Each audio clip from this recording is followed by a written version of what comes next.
నమస్కారం అండి. డాక్టర్ శ్రీహర్ష, నేను urologist and andrologist from KIMS hospital Begumpet. Sperm retrieval techniques అంటే ఏంటి అసలు? ఎవరికైతే వాళ్ళ వీర్యంలో మనకి వీర్య కణాలు కనపడవో, ఇన్ఫర్టిలిటీతో బాధపడుతున్నారో, అజూస్పర్మియా పేషెంట్స్ ముఖ్యంగా వాళ్ళలో మనము ఈ స్పర్మ్ రిట్రీవల్ చేస్తాం. దాన్ని మనం సర్జికల్ స్పర్మ్ రిట్రీవల్ అని కూడా అంటాం. డిపెండింగ్ అపాన్ ద పేషెంట్ మనం ఒక్కొక్క పద్ధతి మనం అవలంబిస్తాం. మోస్ట్ కామన్గా మేము ఉపయోగించే పద్ధతిని టీసా అంటాం. TESA అంటే టెస్టిక్యులర్ స్పర్మ్ ఆస్పిరేషన్. దాని తర్వాత మోస్ట్ కామన్ పద్ధతి మేము వచ్చేసి పీసా, పర్క్యూటేనియస్ ఎపిడైమల్ స్పర్మ్ ఆస్పిరేషన్. ఇది కాకుండా మూడో పద్ధతి మైక్రోటీసా. సో ఈ మూడు పద్ధతులు చాలా కామన్గా చేస్తుంటాం మేము. సో ఎప్పుడు చేస్తాం? Most common reason azoospermia.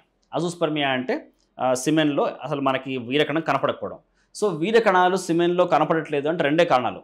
ఒకటి, కణాలు ఉత్పత్తి అవ్వట్లేదు, ఆర్ ఉత్పత్తి అయిన కణాలు బయటికి రావట్లేదు. అంటే వరబీజాల నుంచి బయటికి రావాల్సిన వ్యవస్థ ఎక్కడో బ్లాక్ అయింది. సో ఈ రెండిట్లో ఏ కారణం అని కనుక్కోవాలంటే మనం ఫస్ట్ చేయాల్సింది టీసా. అంటే వరబీజంలో ఒక చిన్న నీడిల్ ద్వారా అనస్థీషియా ఇచ్చిన తర్వాత నీడిల్ ద్వారా మనం ఆస్పిరేట్ చేసి దాన్ని మనం ల్యాబ్లో మైక్రోస్కోప్ మీద చెక్ చేస్తే కనుక మనకు కణాలు కనపడితే కనుక దాని అర్థం ఏంటంటే కణాలు తయారవుతున్నాయి కానీ బయటికి రావట్లేదు. అప్పుడు కూడా కణాలు కనపడకపోతే దాన్ని మనం నాన్ అబ్స్ట్రక్టివ్ అజూస్పర్మియా అంటాం. అంటే ఉత్పత్తి లోపించిన సమస్య. సో ఎవరికైతే ఈ సిమెన్లో స్పర్మ్స్ కనపడవో మనం వాళ్ళు చేసే ఒక diagnostic test first TESA.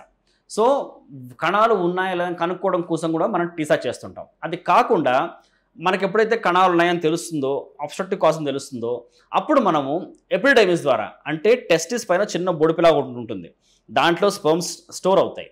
Storage set అంటాం మనం దాన్ని. అక్కడి నుంచి కూడా మనం స్పర్మ్స్ తీసుకొని డైరెక్ట్గా మనం IVF చేయొచ్చు.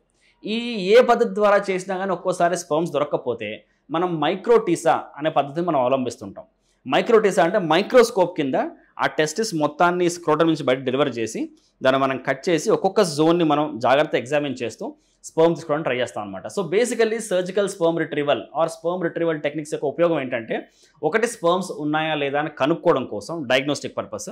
ఇంకోటి, ఏదన్నా కారణం వల్ల పేషెంట్కి బయటికి స్పర్మ్ రాకపోయినా ఆర్ వచ్చిన స్పర్మ్ యొక్క క్వాలిటీ బాగాలేకపోయినా, దాని DNA ఫ్రాగ్మెంటేషన్ ఇండెక్స్ అంటాం, చాలా ఎక్కువ ఉన్న, సివియర్ క్వాలిటేటివ్ పారామీటర్ డిఫెక్ట్స్ ఉన్న వాళ్ళలో ఒక మంచి స్పర్మ్ తీసి IVF చేయడం కోసం మనం స్పర్మ్స్ తీస్తూ ఉంటాం. మీరు తీసుకునే అదే మందులు, అదే నాణ్యమైన మందులు, కానీ సగం ధరకే. అవును, మెడ్ ప్లస్ బ్రాండ్స్ పై 50 to 80% తగ్గింపు.